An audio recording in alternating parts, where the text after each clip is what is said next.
Dear student, स्वागत है आपके अपने यूट्यूब चैनल विद्या की बरसात में। आज के इस वीडियो में हम लोग बहुपद चैप्टर को स्टार्ट करने जा रहे हैं। आप बहुपद का परिचय पिछले क्लास में भी ले चुके हैं, 9th क्लास में।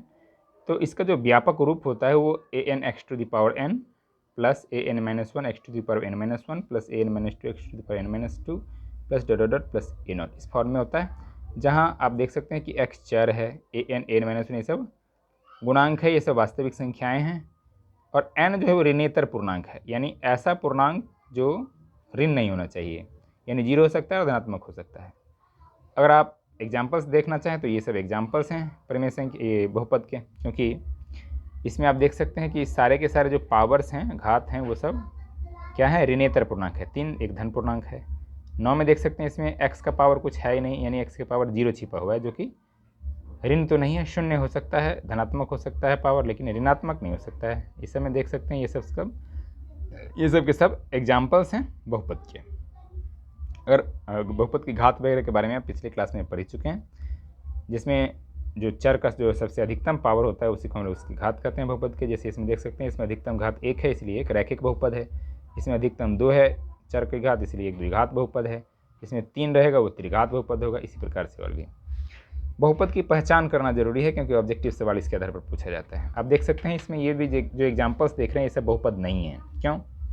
क्योंकि पहला में देख सकते हैं कि इसमें x का जो पावर है यहाँ पर 2 है, चर का पावर 2 है, लेकिन यहाँ -3 हो गया, जो कि मैंने पहले बताया कि ऋण पूर्णांक नहीं होना चाहिए चर की घात। तो चर की घात ऋण पूर्णांक होने की वजह से ये बहुपद नहीं है।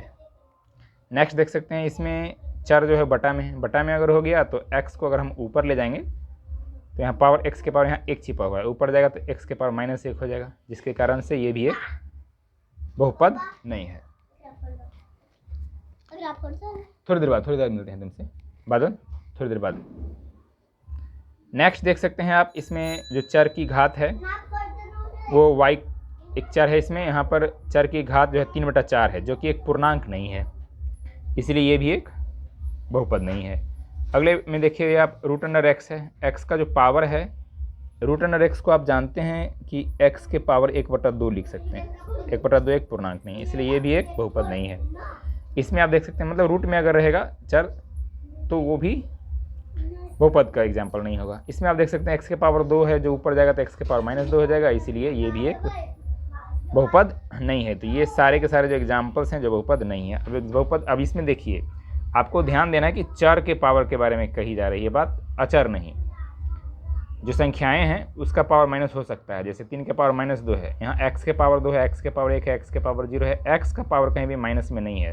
संख्या यानी अचर के पावर है, यहाँ पर माइनस में जो चलेगा ये बहुपद है, क्योंकि 3 के पावर -2 है, x के पावर नहीं। वैसे ही बटा में इसमें देख सकते हैं कि चर नहीं अचर है, इसलिए ये भी एक बहुपद है। इसमें देख सकते हैं कि पावर जो है 100 का पावर यानी संख्या, चर के पावर है 3/2। भले 3/2 पूर्णांक नहीं है, लेकिन पूर्णांक नहीं है तो भी कोई दिक्कत नहीं है, क्योंकि चर का पावर नहीं है, ये 3/2 अचर का पावर है। चर जो है x है, x का पावर 1 है, जो कि एक धनात्मक पूर्णांक है। ये भी क्या है, बहुपद का एग्जाम्पल है। ये देख सकते हैं रूट में है, तो रूट में क्या है, चर नहीं है, अचर है। अचर से मतलब नहीं है, चर से मतलब है, चर तो नहीं ना रूट में, इसलिए ये एक बहुपद है। इसमें देख सकते हैं बटा में जो है 5 का स्क्वायर है, x का स्क्वायर अगर या y का स्क्वायर रहता तो फिर ये बहुपद नहीं होता, लेकिन ये बहुपद है। ये 2 चर में बहुपद है।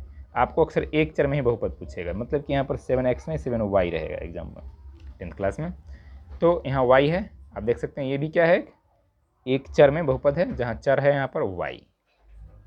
पिछले एग्जाम्पल में चर था कौन, तो x। तो इस प्रकार से आपने देखा कि बहुपद क्या है और बहुपदों की पहचान किस प्रकार से कर सकते हैं। पहचान करना अगर आप सीख गए तो आप एग्जाम में ऑब्जेक्टिव सवाल बना सकते हैं, क्योंकि उसमें पूछ देगा कि निम्नलिखित में से कौन एक बहुपद है। तो आपको एग्जाम्पल्स अगर समझ में आ गया है तो आसानी से आप ऑप्शंस देख करके सही उत्तर पकड़ सकते हैं। मिलते हैं नेक्स्ट वीडियो में, धन्यवाद।